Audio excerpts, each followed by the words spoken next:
नमस्कार. आपण जेव्हा सोनोग्राफी करतो, जेव्हा आम्ही पेशंटला पोट दुखतं लोअर ॲब्डोमेनमध्ये, तेव्हा सोनोग्राफी करायला सांगतो आणि जेव्हा त्यामध्ये असं दिसतं की एंडोमेट्रियोसिस असा रिपोर्ट आलेला आहे, तर मग हे एंडोमेट्रियोसिस म्हणजे काय असतं? तर गर्भाशयाच्या जो आतला लेयर असतो त्याला एंडोमेट्रियम असं म्हणतात आणि ते प्रत्येक महिन्याला आपली पाळी येते तेव्हा शेड होत असतं.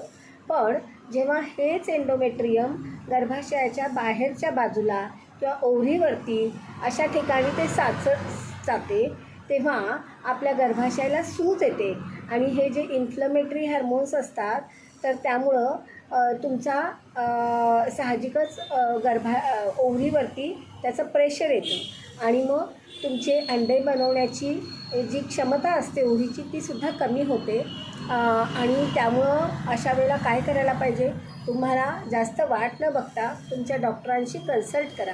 खाली जर नंबर देत आहे, तुम्हाला काही शंका वाटल्या तर नक्कीच मला एंडोमेट्रियम असं लिहून कॉमेंटमध्ये विचारू शकता. धन्यवाद.